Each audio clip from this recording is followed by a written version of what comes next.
நீங்கள் பார்த்து கொண்டிருப்பது உங்கள் ஜாஷுவா டிவி. சகல ஜனங்களுக்கும் நற்செய்தி.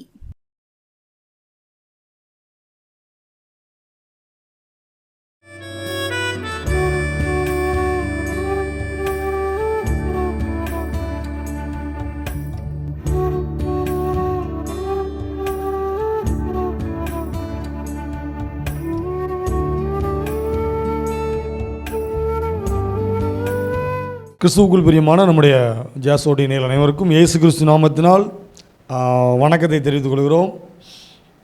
மறுபடியுமாய் உங்களை பார்ப்பதில் மிகுந்த சந்தோஷம். கர்த்தர் பெரிய காரியங்களை செய்து கொண்டு இருக்கிறார். ஊழியத்தின் பாதையில் அநேக இடங்களுக்கு எங்களை அழைத்து கொண்டு செல்கிறார். குடும்பமாக குழுவாக எங்களை எடுத்து பயன்படுத்துகிறார். அநேக ஊழிய வாய்ப்புகளை எங்களுக்கு கர்த்தர் தருகிறார். இயேசு நல்லவர், இயேசு வல்லவர் என்று உள்ளதை உள்ளதென்றும் இல்லதை இல்லதென்றும் சொல்லத்தக்கதான நல்ல ஒரு வாய்ப்புகளை கர்த்தர் எங்களுக்கு தருகிறார். சிறியவனாகி என்னை, தகுதியில்லாத என்னையும், புழுதியில் கிடந்த என்னையும், பாவத்திற்குள்ளாக இருந்த என்னையும் கர்த்தர் பரிசுத்தப்படுத்தி ஒரு தகுதியை கர்த்தர் கொடுத்து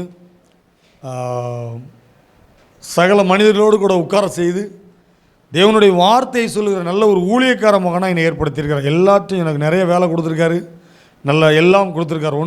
ஒன்றுமே குறைவில்லை. எல்லாத்துலேயும் ஆண்டவர் நிறைவாக வச்சுருக்கார். நான் உண்மையாக சொல்ல முடியும். மனைவி, பிள்ளைகள், நல்ல வேலை, எல்லாம், வீடு, எல்லாம் செட்டில்னு சொல்லுவாங்களே, செட்டில், அதெல்லாம் ஒரு குறை இல்லை, நல்லா வச்சுருக்கிறார். அதை விட அதெல்லாம் அழிஞ்சு போயிடும். அதை விட தேவனுக்கென்று சொல்லி ஊழியம் செய்யத்தக்கதான நல்ல ஒரு பாக்கியத்தை கர்த்தர் எனக்கு கொடுத்துருக்கிறார். நான் அதை குறித்து மிகுந்த சந்தோஷப்படுகிறேன். எத்தனையோ பேருக்கு இல்லாத ஒரு வாய்ப்பை கர்த்தர் எனக்கு கொடுத்துருக்கிறார். அழைக்கப்பட்டவர்கள் அநேகராக இருந்தாலும் தெரிந்து கொள்ளப்பட்டவர் ஒரு சிலர். அந்த ஒரு சிலரில் ஆண்டவர் என்ன வச்சிருக்கிறார், என்னை குறித்து வைத்திருக்கிற நோக்கத்தையும் திட்டத்தையும் நிறைவேற்றுகிறார். என்னை இன்னும் உருவாக்கி கொண்டு வருகிறார். அதனால தான் என்னமோ தெரியல, நம்முடைய ஜாஸ்வா டிவியில் ஒவ்வொரு வாரமும் ஞாயிற்றுக்கிழமை சாயங்காலம் 7 மணிக்கு நல்லூர் கிதியோனின் அப்போஸ்தலர் ஊழியங்கள் மூலமாய் வழங்குகின்ற உருவாக்கும் நேரம் என்னை அப்படி உருவாக்கிக்கிட்டே இருக்குது. நிறைய காரியத்தில் உருவாக்கி, விசுவாசத்தில், அவருக்கு முன்னாடி பெருமை இல்லாமல் தாழ்மையில், நல்ல பேச்சில், இன்னும் வரங்கள், ஆவிக்குரிய வரங்கள், நிறைய காரியத்தில் ஆண்டவர் என்னை உருவாக்கிக்கிட்டே வர்றார். அதனால் எல்லா துதி, கனம், புகழ், மையம் எல்லாவற்றையும் ஏசப்பாக நான் செலுத்துகிறேன். அவருடைய ஜாஸ்வாட்டிக்காக ஜோமனி கொள்ளுங்கள். கர்த்தர் தேவைகளை சந்திக்கிறார். இன்னும் எல்கைகளை கர்த்தர் விரிவாக்கி கொண்டு வருகிறார். தொடர்ந்து ஜோமனுங்க. அநேக வீடுகளுக்கு இந்த செய்தி போய் கொண்டு இருக்கிறது. இப்போது சுவிசேஷம் போக முடியாத கிராமங்களுக்குள்ள, பட்டணத்துங்களுக்கெல்லாம் இந்த சுவிசேஷம் போய்கிட்டே இருக்குது. அதில் தொடர்ந்து நீங்கள் ஜோமனுங்க. நிறைய மக்கள் செய்தியை கேட்குறாங்க, பார்க்குறாங்க, ஜெபிக்க சொல்கிறாங்க, ப்ரேயர் பாயிண்ட் சொல்கிறாங்க. ரொம்ப சந்தோஷம். அதனால் தொடர்ந்து நீங்கள் ஜோமனி கொள்ளுங்கள். எப்பவும் நான் சொல்கிற மாதிரி இப்பொழுது இந்த நிகழ்ச்சியை பார்க்குற உங்களை கர்த்தர் ஆசீர்வதிப்பாராக. சரி, கிட்டத்தட்ட இந்த மாதத்தில் ஒரு 3-4 வாரத்துக்கிட்ட வந்துட்டோம். போன மாதத்துலேருந்து நம்ம ஒரு செய்தி தலைப்பு பார்த்துட்டு இருக்கோம். எத்தனை பேர் நீங்கள் செய்தியை கரெக்டாக பார்க்குறீங்கன்னு எனக்கு தெரியல. ஆனால் செய்தியை பார்க்குறவங்க நீங்கள் ஃபோன் பண்ணி பேசுகிறீங்க, அதனால் ரொம்ப சந்தோஷம். செய்தியை பார்க்குறவங்களையும் கர்த்தர் ஆசீர்வதிப்பாராக. எங்களோடு கூட பகிர்ந்து கொள்கிறவங்களையும் கர்த்தர் ஆசீர்வதிப்பாராக. ஏன்னா தொடர்ந்து நாங்கள் உங்களுக்காண்டி ஜெபிக்கத்தக்கதாய், ஜெபத்தில் உங்களை தாங்கத்தக்கதாய் நல்ல ஒரு வாய்ப்பை கொடுத்துருக்கிறோம். எங்களுக்காகவும் எங்களுடைய ஊழியங்களுக்காகவும் ஜெபம் கொள்ளுங்கள். கர்த்தர் அநேக இடங்களுக்கெல்லாம் கொண்டு போய்கிட்டே இருக்கிறார். அதனால் கொடுத்த ஊழியத்தை அவருக்கு பயந்து உண்மை உள்ளவனாய் நாங்கள் ஊழியம் சொல்லி ஆசைப்படுறோம். அதனால் எங்களுக்காக நீங்கள் ஜெபம் பண்ணிக்கொள்ளுங்க, எங்களுடைய குடும்பத்திற்காக ஜெபம் பண்ணிக்கொள்ளுங்க, எங்களுடைய போக்குவரத்துக்காக ஜெபம் பண்ணிக்கொள்ளுங்க. கர்த்தர் இன்னும் பல அற்புதங்களை, அடையாளங்களை செய்ய வேண்டும் என்று சொல்லி நாங்கள் விசுவாசிக்கிறோம், செய்து கொண்டு இருக்கிறார். எங்களுக்காக ஜெபம் பண்ணிக்கொள்ளுங்க. சரி, இந்த வேளையிலும் செய்தியோட தலைப்பு சொல்லிட்டு அடுத்து பின்னாடி வருவோம். சரியா? 34ஆம் சங்கீதம் 10வது வசனம். இதுதான் செய்தியோட தலைப்பு. 34ஆம் சங்கீதம் 10வது வசனம். சிங்கக்குட்டிகள் தாழ்ச்சி அடைந்து பட்டினியாக இருக்கும், கர்த்தரை தேடுகிறவர்களுக்கோ ஒரு நன்மையும் குறைவுபடாது. குறைவு என்பது உங்கள் வாழ்க்கையில் இல்லை. குறைவு என்பது உங்கள் வீட்டில் இல்லை. குறைவு என்பது நீங்கள் செய்யக்கூடிய தொழிலில் இல்லை. குறைவு என்பது உங்கள் ஊழியத்தில் இல்லை. எல்லாவற்றையும் என் தேவனை கர்த்தர் நிறைவாக்கி தருவேன் என்று கர்த்தர் சொல்லுகிறார். அல்லேலூயா. அவர் எந்தெந்த காரியத்தில் நமக்குள்ளே இருக்கிற எல்லா குறைவுகளையும் நிறைவாக்கி தருகிறார் என்று சொல்லி ஒரு விஷயம் நம்ம செய்தி போட்டிருக்கிறோம். எத்தனை பேர் நீங்கள் கேட்டீங்க, பார்த்தீங்கன்னு எனக்கு தெரியாது. அதனால் இதுக்கு முன்னாடி போட்ட செய்தியில் நீங்கள் என்ன செய்யுங்க, அதை எடுத்து பையன் நீங்கள் பாருங்கள். நம்முடைய செல்லில் பார்க்கலாம்.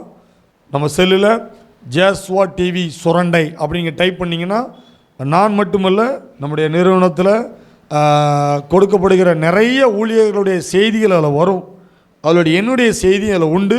அதை நீங்கள் பாருங்கள். இதுக்கு முன்னாடி என்னென்ன காரியத்தில் ஆண்டவர் எல்லா குறைகளையும் நிறைவாக்கி இருக்கிறார்னு சொல்லி அதில் பேசியிருக்கிறேன். இந்த வாரம் தேவன் நமக்கு கொடுக்குற ஒரு வார்த்தை, ஒரு வாக்கு தத்துவம், எந்த காரியத்தில் ஆண்டவர் நமக்கு குறைவுகளை நிறைவாக்கி தருவேன் என்று கர்த்தர் சொல்லுகிறார். எபேசியர் எடுங்க பார்க்கலாம். எபேசியர் 1ஆம் அதிகாரம், எபேசியர் 1ஆம் அதிகாரம் 3ஆம் வசனம். எபேசியர் 1ஆம் அதிகாரம் 3ஆம் வசனம். நம்முடைய கர்த்தராகிய இயேசு கிறிஸ்துவின் பிதாவாகிய தேவனுக்கு சோதரம். அவர் கிறிஸ்துவுக்குள் உன்னதங்களிலே ஆவிக்குரிய சகல ஆசீர்வாதத்தினாலும் நம்மை ஆசீர்வதிக்கிறார். உலகப்புறமான காரியங்கள் மாத்திரமல்ல, ஆவிக்குரிய காரியங்களில் நம்மளை அவர் ஆசீர்வதிக்கிற தேவனாய் இருக்கிறார். அடுத்தல பார்த்தீங்கன்னா 67ஆம் சங்கீதம், 67ஆம் சங்கீதம் 7வது வசனம். தேவன் எங்களை ஆசீர்வதிப்பார். வசனம் சொல்லுது, நான் சொல்லலை. 67ஆம் சங்கீதம் 7வது வசனம். பூமியின் எல்லைகள் எல்லாம் அவருக்கு பயந்திருக்கும். தேவன் எங்களை ஆசீர்வதிப்பார். இதில் நான் என்ன போட்டிருக்கேன் தெரியுமா? என் பேர் போட்டிருக்கேன், டேவிட் ஃபேமிலியை கர்த்தர் ஆசீர்வதிப்பார் அப்படின்னு சொல்லி இந்த வசனத்தினமும் நான் விசுவாசிக்கிறேன். சரி, இன்னொன்று நீதிமொழிகள் 28ஆம் அதிகாரம் 22வது வசனம். நீதிமொழிகள் 28 20வது வசனம். உண்மையுள்ள மனுஷன் பரிபூர்ண ஆசீர்வாதங்களை பெறுவான். உண்மையுள்ள மனுஷன் பரிபூர்ண ஆசீர்வாதங்களை பெறுவான். இன்னும் 2 வசனத்தை பார்த்துருவோம் நினைக்கிறேன். உபாகமம் 1ஆம் அதிகாரம் 11ஆம் வசனம். எனக்கு ரொம்ப ரொம்ப பிடிச்ச வசனம். உபாகமம் 1ஆம் அதிகாரம் 11ஆம் வசனம். நீங்கள் இப்பொழுது இருக்கிறதை பார்க்கிலும் 1000 மடங்கு அதிகமாகும்படி உங்கள் பிதாக்களின் தேவனாய் கர்த்தர் உங்களுக்கு சொல்லியபடியே உங்களை ஆசீர்வதிப்பார். நீங்கள் இப்போ இருக்கிறத பார்க்கிலும் 1000 மடங்கு உங்களை எங்கள் ஆண்டவர் நினைச்சு வாராம், உங்களை அவர் ஆசீர்வதிப்பார். இன்னும் 2 வசனத்தை சொல்லிட்டு விளக்கம் சொல்லுதேன்.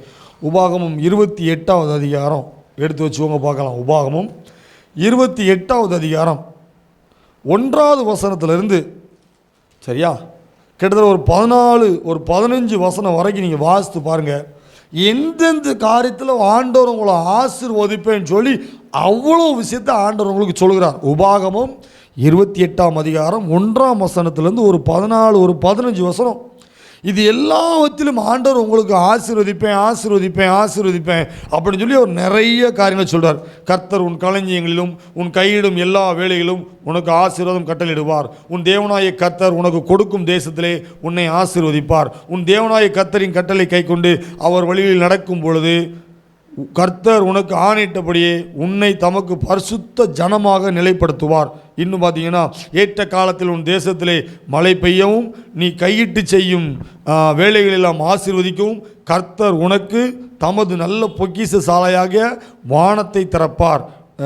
நீ அநேக ஜாதிகளுக்கு கடன் கொடுப்பாய், நீயும் கடன் வாங்காதிருப்பாய். இப்படி வசனம் பார்த்தீங்கன்னா 14வது வசனம், கர்த்தர் உன்னை வாளாக்காமல் தலையாக்குவார், நீ கீழாகாமல் மேலாகுவாய். இப்படின்னு சொல்லி நிறைய ஆசீர்வாதமான வசனத்தை கொடுக்குறார். இது யாருக்கு கொடுக்குறார்? இன்றைக்கி நிறையா சபைகளுக்கு நாங்கள் போகிறோம், சரியா?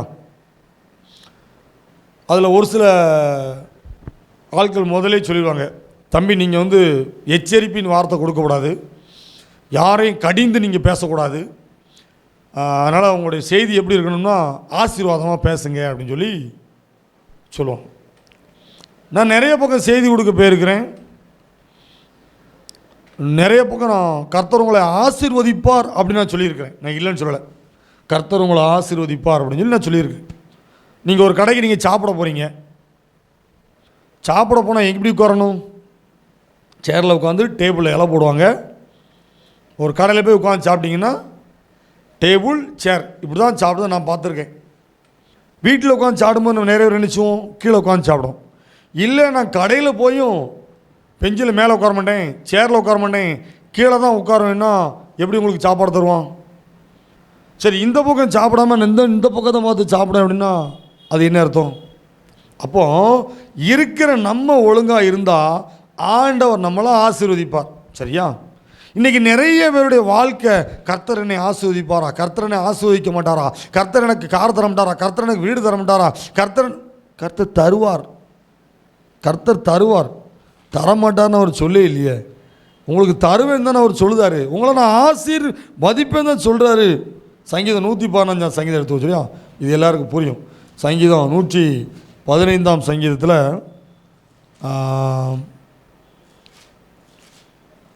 12ஆம் வசனம், 13ஆம் வசனம், 14ஆம் வசனம், இது சொன்னால் புரியும் நினைக்கிறேன். 115 சங்கீதம் 12, 13, 14. கர்த்தர் நம்மை நினைத்திருக்கிறார். கர்த்தர் உங்களை நினச்சிருக்கிறார். ஐயோ என் வாழ்க்கையில் ஆசீர்வாதம் குறைவாக இருக்க, இல்லை, அவர் உங்களை நினைவு வச்சிருக்கிறார், உங்களை நினச்சி வச்சிருக்கிறார். உங்களை அவர் தூக்கி தூரப்படலை. இந்த பிள்ளை எனக்கு வேண்டாம், இந்த குடும்பம் எனக்கு வேண்டாம் அப்படிலாம் அவர் சொல்லலை. ஆண்டவர் என்னை ஆசீர்வதிக்க மாட்டார, நான் ஆசீர்வாதத்துக்காக ஜோம் பண்ணினேன், எனக்கு தரமாட்டேன், இல்லை, அவர் உங்களை ஆசீர்வதிக்கிற தேவன். அதைத்தான் அவர் சொல்கிறாரு, அவர் உங்களை ஆசீர்வதிப்பார். இஸ்ரவேல் குடும்பத்தாரே அவர் ஆசீர்வதிப்பார், அவர் ஆரோன் குடும்பத்தாரே ஆசீர்வதிப்பார்.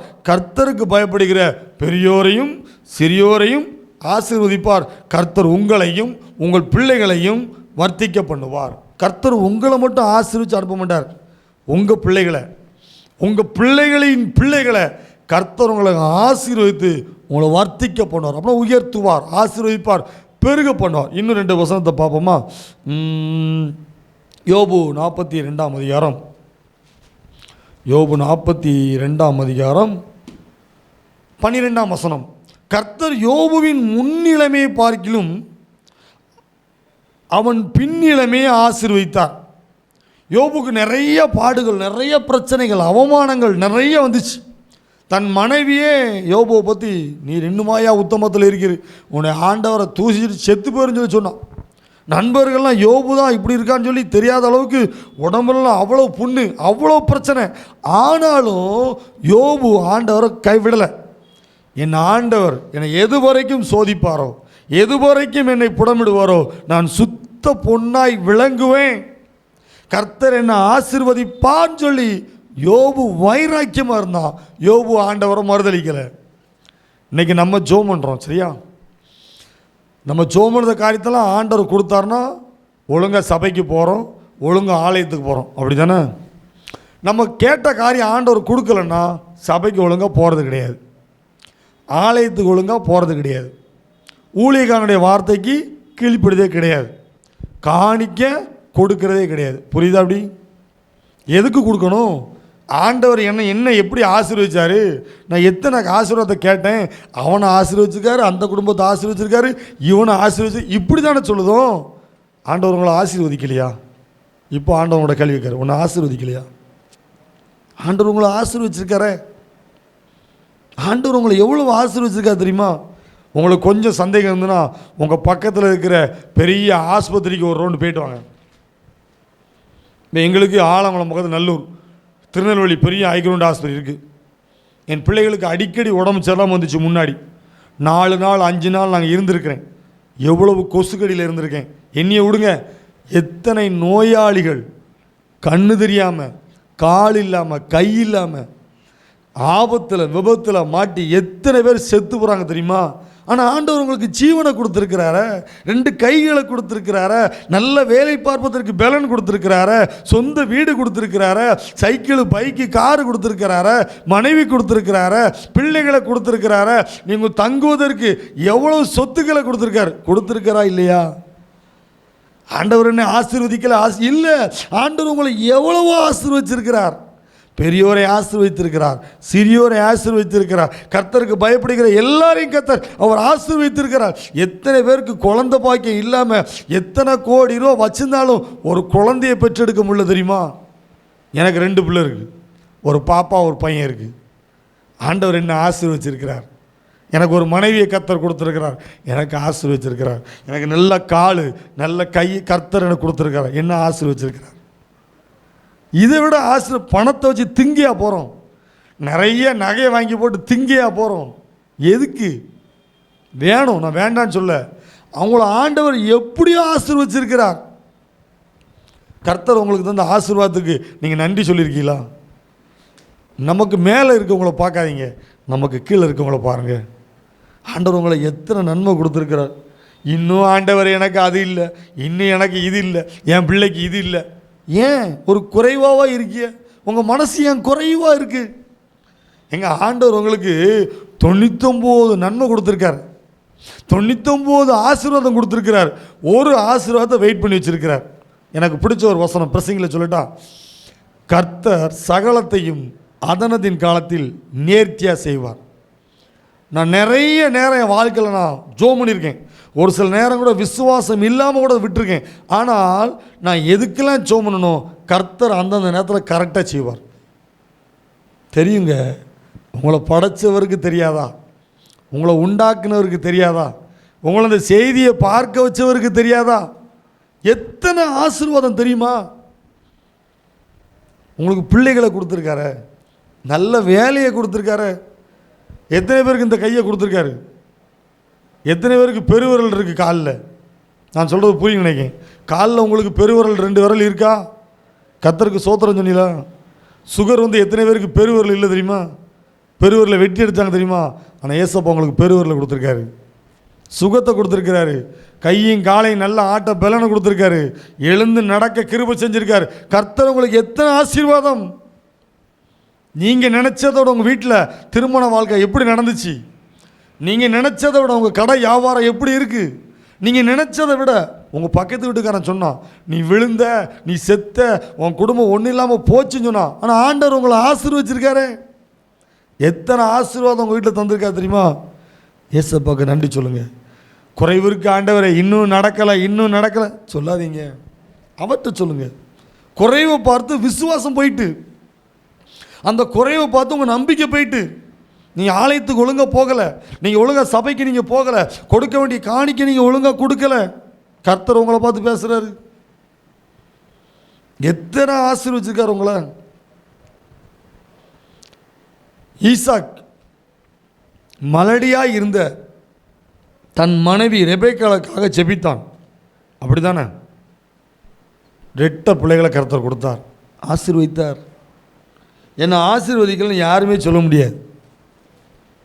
நான் அடிக்கடி சொல்லுவேன், நிறைய இடத்துல சொல்லியிருக்கேன், டிவிலையும் நான் பேசியிருக்கிறேன். யாருடைய உதவியும் இல்லாமல், சரியா? இப்போ நான் நல்லா பேசுகிறது புரிய நினைக்கிறேன். யாருடைய உதவியும் இல்லாமல் நீங்களே எழும்பி, நீங்களே எந்திரிச்சு உங்கள் சட்டையை எடுத்து நீங்களே கரெக்டாக போட்டு இந்த பித்தானை மாட்டியாச்சுன்னா கர்த்தர் உங்களை ஆசீர்வதித்திருக்கிறார். நீங்கள் எந்திரிச்சு நடந்து வந்தீங்கன்னா கர்த்தர் உங்களை ஆசீர்வதிச்சிருக்கிறார். நீங்கள் இந்த கைட்டை அள்ளி சாப்பிட்டீங்கன்னா கர்த்தர் உங்களை ஆசீர்வதிச்சிருக்கிறார். என் வாழ்க்கையில் குறைவு இருக்குது சொல்லாதீங்க, ஜெபம் பண்ணுங்க. ஆண்டவரை இந்த குறைவை நிறைவாக்குங்க அப்படி சொல்லி ஜெபம் பண்ணுங்க. ஆனால் அவன் அப்படி பேசாதீங்க.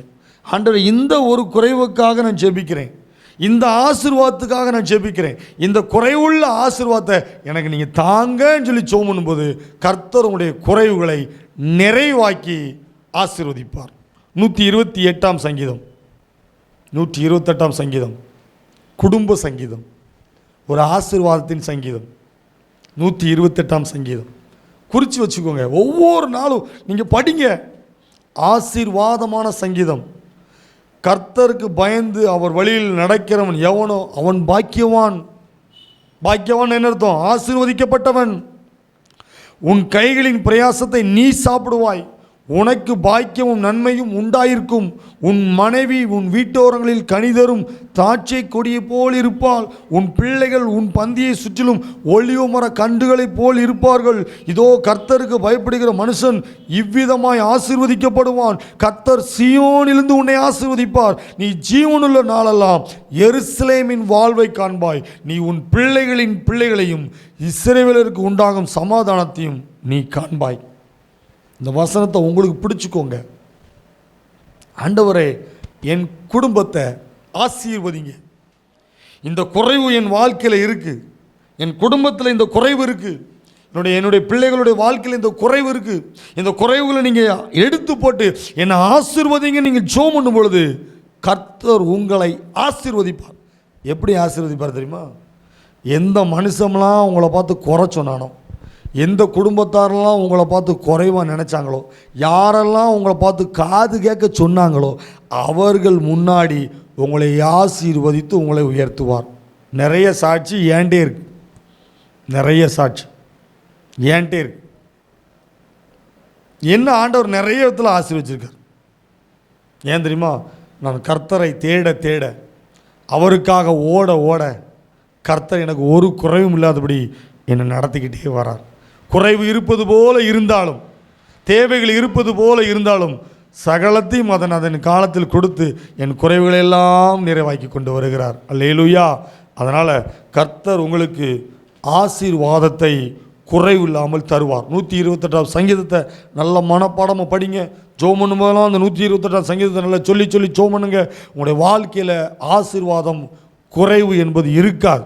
அவர் தருகிற ஆசீர்வாதத்தை நாம் பெற்றுக்கொள்ள முடியும். அவர் தருகிற ஆசீர்வாதத்தை நாம் சுதந்திரித்து கொள்ள முடியும். அதனால் ஏசப்பா, என் குடும்பத்தை ஆசீர்வதிங்க, என் பிள்ளைகளை ஆசீர்வதிங்க, நாங்கள் செய்கிற தொழிலை ஆசீர்வதிங்க, எங்களுடைய ஊழியங்களை நீங்கள் ஆசீர்வதிங்க, எங்கள் சபையாரை நீங்கள் ஆசீர்வதிங்க, எங்கள் ஆலயத்தை நீங்கள் ஆசீர்வதிங்க, எங்கள் தெருவில் இருக்கிறவங்களை ஆசீர்வதிங்க அப்படின்னு சொல்லி ஜெபிக்க ஜெபிக்க ஜெபிக்க கர்த்தர் உங்களுக்கும் உங்களுடைய ஜெபத்தை கேட்டு அனைவருக்கும் கர்த்தர் ஆசீர்வாதத்தை தருவாராக. கடைசியாக ஒரே வசனம், ஆதியாகமம் 12ஆம் அதிகாரம் 2ஆம் வசனம் 3ஆம் வசனம். ஆதியாகமம் 12:2-3. நான் உன்னை பெரிய ஜாதியாக்கி உன்னை ஆசீர்வதித்து உன் பேரை பெருமைப்படுத்துவேன், நீ ஆசீர்வாதமாய் இருப்பாய். உன்னை ஆசீர்வதிக்கிறவர்களை ஆசீர்வதிப்பேன், உன்னை சபிக்கிறவனை சபிப்பேன், பூமியில் உள்ள வம்சங்கள் எல்லாம் உனக்குள் ஆசீர்வதிக்கப்படும் என்று கர்த்தர் சொல்லுகிறார். உங்களை ஆசீர்வதிப்பார். இஸ்ரவேலரை ஆசீர்வதிப்பதே கர்த்தருக்கு பிரியம். மனிதனுக்கு பிரியமான காரியமா இல்லையா எனக்கு தெரியாது. உங்களை படைச்ச, அவங்களை உருவாக்கின, இதுவரைக்கும் கொண்டு வந்த தேவன் சொல்கிறாரு, இஸ்ரவேலரை ஆசீர்வதிப்பதே கர்த்தருக்கு பிரியம். உங்களையும் என்னையும் ஆசீர்வாதம் குறைவு இல்லாமல் நீர்ப்பாய்ச்சலான தோட்டத்தை போல, வற்றாத நீரூற்றை போல உங்களை வாழ வைப்பது தான் என் தேவனாகி விருப்பம். ஜோமுனுமா, நன்றி ஆண்டவரே, உமக்கு நன்றி.